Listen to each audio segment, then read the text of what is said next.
Hello friends and welcome back to the channel.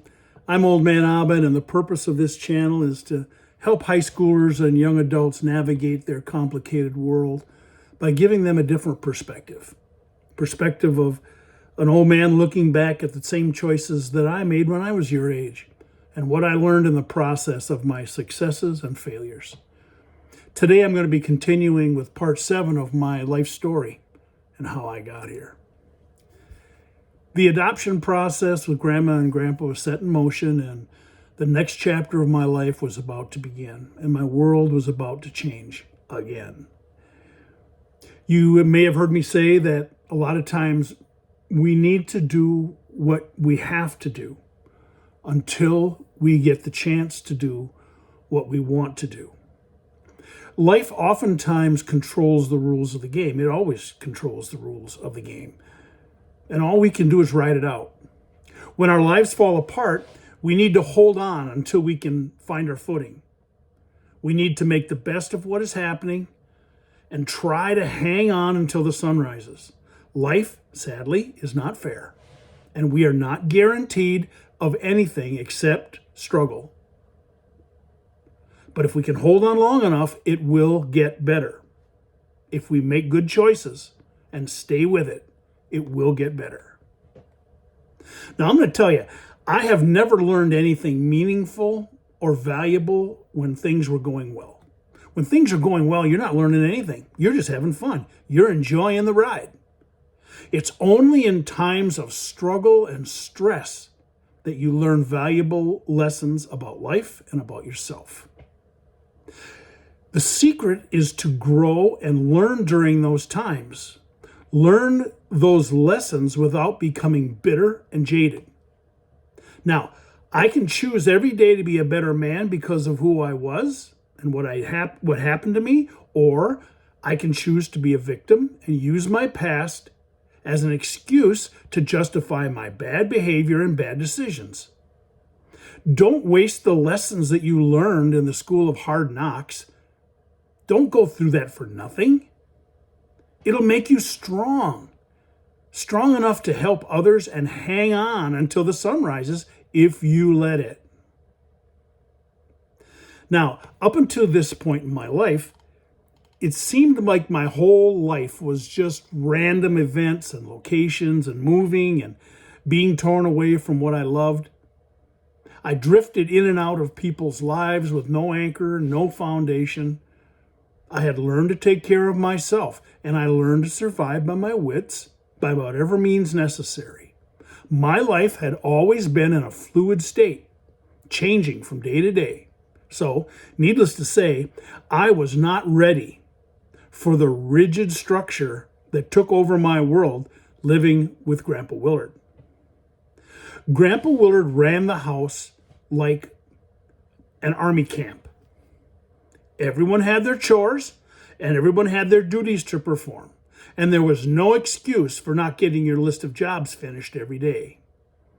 Now, this was not anything that I had ever known before, and I lacked focus. And I had several meetings behind the woodshed with Grandpa Willard, which was a polite way of saying I got my ass whooped a lot. Now, because I don't know who my biological father is, and because I had a stepfather who's now dead, and because my sister is only my half-sister, same mom, different dads, and because I was then adopted by my grandparents, who are not my grandparents at all, actually, because I'm not Al's son, and Al is their son, so I'm not their son's son. I'm their son's stepson.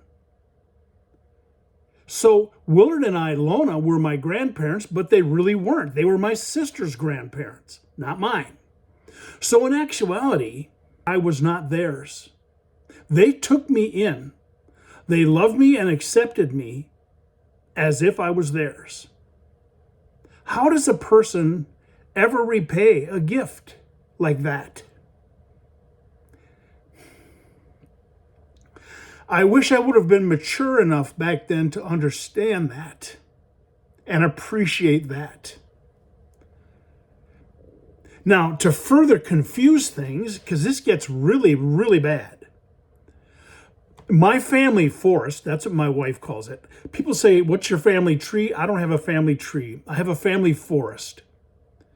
Once the adoption was final, all of my aunts and uncles became my brothers and sisters. Think about that. And all of my cousins became my nieces and nephews, which meant that I had brothers and sisters that were 25, 30 years older than me. And I had nieces and nephews who were 8 to 10 years older than me. That is a hard thing to navigate when you're a kid. All of my new cousins lived in places like Kenosha, Madison, Racine, bigger cities. We lived out in the middle of nowhere. So they would come up and vacation in the summers by us. Several of them had cabins in the area, and they would come up, and during the summer they would spend weekends up there. So I got to know them, and I really liked them. But there was a lot of weird dynamics when you have a nephew who's 10 years older than you, and he really doesn't want to hang around with you because you're just an annoying kid. But because life was so stressful with Grandpa Willard when it was just us, I welcomed their visits with open arms. Grandpa Willard had very little patience for a kid who wouldn't do what he was told. And I found that he would blow up at me less when people were around. So, having people around was very good for me. I also sensed resentment from my sisters and brothers. I was this annoying kid of 7 years old, and they're all in their mid-40s. And to be honest, I have to admit that I can see why it was hard for them. I was their brother's stepchild. But this is going to make it even more confusing, if you can believe that, because Al was their half-brother. I'm their half-brother's stepson. And now they're expected to call me their brother. I mean, can you believe that? You couldn't write this in a book and have it any more weird. You see, what happened was Willard had a first wife, and her name was Martha. And they had 3 kids. And then Martha died in a car accident when she was only 29 years old. So then Willard married Ilona, and they had Al. So Al marries my mom, who already had a son, me, with another unknown man in the picture. And then they have a daughter together, my half-sister, Tammy. So I can definitely see how hard this must have been for everybody. Then, to add to that mix, they all hated my mother. They hated her for running off the way she did and sticking their parents, Willard and Ilona, who were ready for retirement, with the task of raising me and Tammy. And I think that it's just normal for them to resent me and my sister. How could you not resent the children of a person who hurt you and hurt the people that you love? And I'll tell you what, I'm the first one to tell you and admit and say that my mom, my biological mom, was an opportunist and a con artist. I remember her telling my stepdad, Al, a story about how she got a job in a restaurant as a waitress. And on the first day, she took a bunch of money out of the register and stole the tip jar full of tips and climbed out the bathroom window and never went back. I also know that she borrowed money from several family members, my Aunt Pauline being one of them, and several of her friends, and then took off without ever paying it back, leaving no forward address to reach her. And it was a wonder that I even made it to where I was. But I tell you what, I was in this thing up to my eyeballs And ready or not, life is coming. Now, we all have things that we dislike, right? This is a typical story of things that happen in my life. What food don't you like? Now, a lot of times when you're a kid, you might not like a certain thing. You might not like peas, or you might not like broccoli, or you might not like mushrooms, whatever it is. But when you get older, you know what? You find out not so bad, and it kind of becomes something that you actually like. Well, when I was a kid, I didn't like onions. Now, Willard and I, Lona, were not the kind of people to buy spaghetti in a can. Everything at our house was made from scratch. We raised a garden bigger than bigger than the house I live in now. It was huge.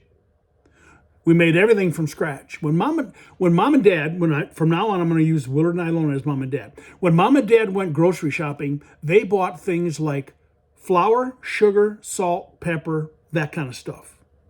They didn't buy bread. They didn't buy potato chips. They didn't buy butter. They didn't buy milk, because they had all that stuff raised themselves. So when I say I don't like onions, this is how it happened. My mom made spaghetti and meatballs one night for supper. Now, in the process of making her spaghetti sauce, she chopped up onions in the sauce. And I'd say the pieces of onion were like the size of your little fingernail, about that size. But I didn't like onions. So as we're eating supper around the table, I would take my fork and I would just push the onions off to the side. And I kept eating the spaghetti and the meatballs. It was good, but I didn't like the chunks of onions. So I just kept kind of moving these little onions off to the side. And by the time I got towards the end of the meal, I had a little pile, a pretty good sized pile of onions on the corner of my plate.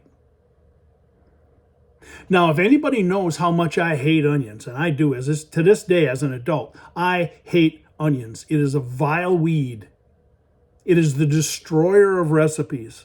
Onions are so despicable that they have been paired with the only meat that makes me shudder in disgust, and that's liver. Liver and onions, the most repulsive duo in the culinary world ever. But I digress. I didn't always have this intense hatred of the onion, but this one event is what caused and solidified that in my life. One day we were gathered around the supper table. Like I said, I'm eating spaghetti and I'm pushing those onions off to the side. Now, without saying a word, my dad got up from the kitchen table and went into the basement. Now, in the basement, we had what you would call a root cellar, which is a place where you put your potatoes, your onions, and your canned goods. It's a dark, cool, dry room. And he went down in the basement and got an onion that we had raised in our garden. And the onions were probably about the size of a baseball. And they're strong. They're strong onions. So he went downstairs, got one of these onions, brings it upstairs, goes over to the sink and, cleans it and cuts off the outer wrapper like you would on a normal onion. And then he came over and he sliced that whole onion up on top of my spaghetti. And he said, "Now, you will sit there and you will eat every bit of that before you leave this table." I was in absolute shock. I didn't know whether he was serious or not. So I looked at him in a way that must have been what he thought disrespectful. So he backhanded me across the face and then shoved my face into the plate of food. Now, I know that this is abuse. I get that, especially in today's world. But in the day that he was born and raised in 1908, this is how parents parented. And this is all he knew. And I'm not trying to make excuses for him, but I am trying to give him grace. I don't know how many hours I sat at the table that night, but I eventually gagged down all of it, swallowed it down without chewing most of it. And that whole fall, there were a lot of days when he would chop up onions on my food and make me eat it to make me like onions. But what he actually did was, now that I'm an adult, I have an aversion to onions. And if I bite into a McDonald's hamburger that has an onion in it, that crunch, I will literally gag and throw up within 10 seconds. I've actually considered trying hypnosis to get over my aversion to onions. I mean, I know it's all in my head. It's not like I'm physically allergic to them, but the result is the same. I cannot abide by this staple of modern cooking. I cannot eat onions. There's a lot of things I've never eaten in my life because it's full of onions. So I learned to cook myself, partially because I wanted to make the recipes that I wanted, and I wanted to make them the way I wanted them. I wonder how many people have lingering effects of childhood trauma that manifest themselves every day, and they don't even realize it. Things that cause them to struggle with trust or battle with phobias and fears. As parents, we don't realize the baggage that we carry around ourselves. And all too often, that baggage gets handed down to our innocent children. As a teenager, as I endured Dad's fury, I promised myself that I would never do this to my kids. Even then, as a kid and eventually a teenager, I would tell myself, no, this stops here. Today, I will draw a line in the sand, and I will vow to myself that it will be different when I have kids. They will not suffer this pain that I have endured, and it stops here today. And I'm here to tell you that whatever it is that broke your spirit and screwed up your life does not have to be passed on to your kids. Not if you make the choice to break the chain and then keep making that choice every day. Once you recognize what is causing your pain, you can start to unravel that stranglehold that it has over your life. Find a counselor. Find a mentor. Find someone that you can listen to and help get control of your life.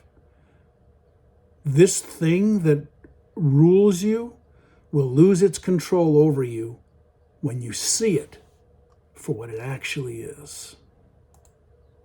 Well, that's it for today. Hit the like button if you liked this video, if it was helpful, touched your heart, and subscribe to the channel if you want to see more content from me in the future. And leave a comment. I would love to hear from you, or maybe you have a question that I could help you see differently. Have a great day, my friends. We'll see you in the next one.